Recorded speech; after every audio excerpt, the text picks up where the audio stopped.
Hello everyone, welcome to my channel. I hope everyone is having a wonderful day. Before starting the video, please go ahead and hit the subscribe button and give this video a like up. Adam grills Holden, and Audra and Kyle hold a private celebration Friday, July 11th, 2025. Today on The Young and the Restless, Holden helps Claire, Chelsea and Adam compare notes, and Kane surprises Audra and Kyle. At Crimson Lights, Holden finds Claire sitting alone and asks if she's okay. "How's your dad doing?" She says, "He passed away." Holden tells Claire he's sorry. Claire tells him not a lot of people know, she hasn't been able to get in touch with any of the people in France. Hesitating, she tells Holden that she likes to think Kyle can sense that she needs him and that he needs to come home. Holden's sure Kyle would be there if he could. He tells Claire he lost his dad a few years back, cancer. He didn't even talk about it to Damien. It's still too painful. Claire guesses they were close. Holden says he was his best friend, the one person he could count on. Claire tells him she only found Cole recently, but it felt like they'd known each other their entire lives. It's hard to believe she'll never see him again. She tears up. Holden urges her to get her feelings out.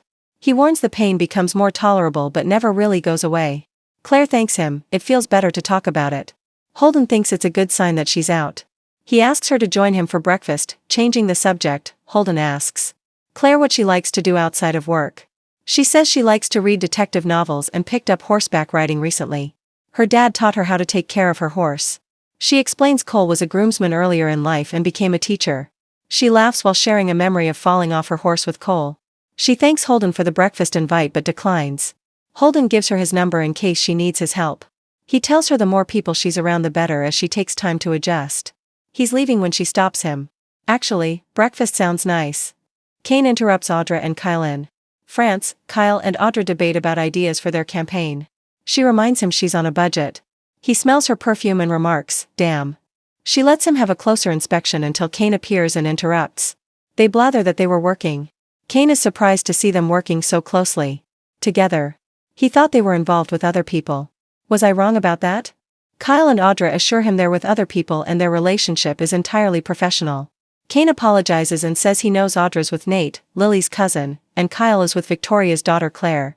He's sorry he and Summer didn't work out. Kyle shrugs that they're co-parenting their son, Harrison. Kane wants to know more about Audra, but he's intrigued that she was able to persuade Victor to get her on the guest list and to fund a company for as well. Audra says she can be very persuasive and asks, "Wouldn't you agree, Kyle?" Kyle cracks that he'd call Audra more invasive than persuasive. She snarks, "Haha." Kane says they spar like an old married couple. He's curious about their business connection. Kyle explains it's a rivalry and he was trying to figure out what scent she's wearing. Audra tells Kane she's determined to find out what he likes in a woman. Kane questions her coming all the way there for that.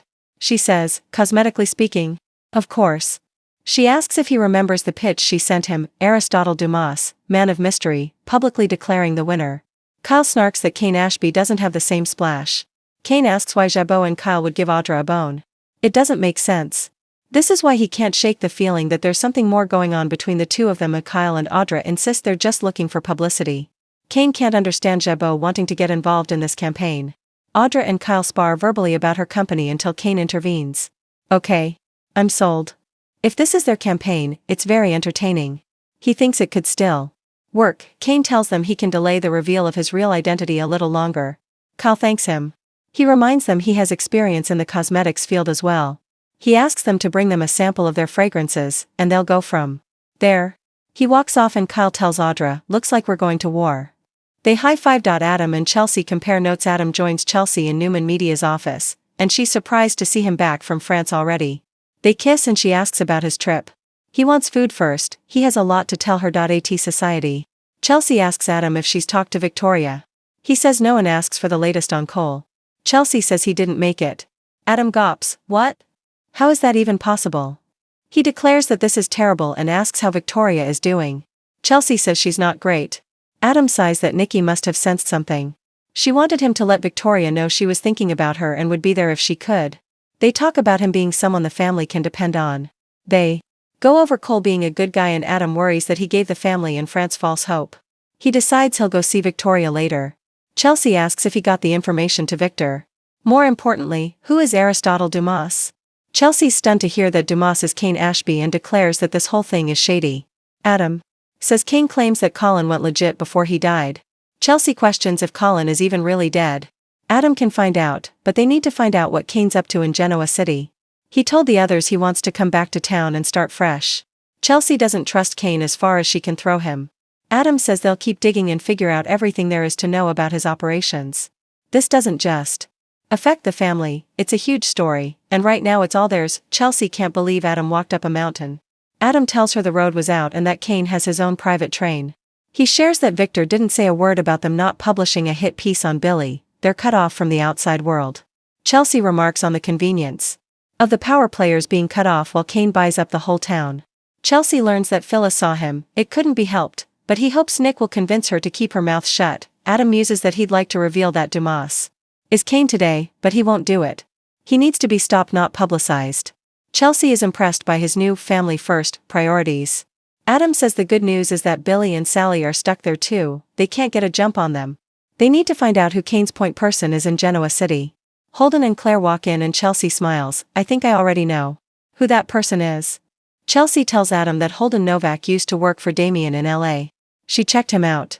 Adam asks what she learned about him. Chelsea says he has a history with Audra Charles.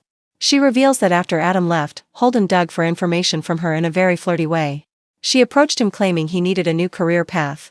Before that, she saw him huddled with Kane in a very serious conversation. He's an operator. And a shark in the water. If Kane has a spy in Genoa City, her money's on Holden. Chelsea greets Claire and Holden and Adam tells Claire he just heard about her dad. He's so sorry. Claire's glad to hear he's going to stop by and see Victoria. Adam introduces himself to Holden, who says he's a big fan of Newman Media. Chelsea says he's a big fan of a lot of businesses in Genoa City. Adam asks him about Damien and Dumas. Holden says Dumas fired him out of the blue and he and Damien aren't exactly buddies these days. Adam questions Damien not finding a place for Holden at Winters and offers to put in a word for him with Devon. Holden shuts this down, saying he's considering other options. Adam asks if he knows anything about Damien and the others flying off to France to meet Dumas. Holden points out Adam is asking a lot of questions. He doesn't have any idea about the trip, nor does he care. Claire thanks Chelsea for helping her mom last night. They're both struggling. Chelsea says they can call her anytime. Claire and Holden turn to find a table and Adam asks Holden to stop by Newman Media, maybe they can find a spot for him there. Holden frowns. Are you offering me a job? Holden agrees to give it some thought and he and Claire walk off. Chelsea grins. Well played, sir. Across the room, Claire thinks the job offer is exciting. Holden says it's definitely worth looking into. Claire decides she can't do this after all, she's thinking about her dad. Holden knows what it's like. This is a club you never want to be a part of. She asks how he got out of it. Holden talks about making to-do lists and putting one step in front of the other. He warns the grief comes in waves. You have to jump on it and experience the ride. Claire wipes a tear away and tells him he's been great. She just really misses Kyle. In France, Kyle and Audra decide to have a celebratory drink in the train car. They go into her room and close the door. Adam and Chelsea return to Newman Media and discuss Holden lying about having met Dumas. That's one strike. Being with Claire is another. Holden's a player. Chelsea's sure Claire can look out for herself. In society, Holden is sure Kyle misses Claire too. She complains that it's not just that he's a nice, it's that he's with Audra. They dated for a while. Holden sighs that Audra is a force of nature. He asks, how much do you trust Kyle? She says, completely. He tells her she shouldn't be worried at all then. Claire looks worried. In Audra's room, she pours bubbly and she and Kyle toast to getting everything they want. They drink and she moves closer.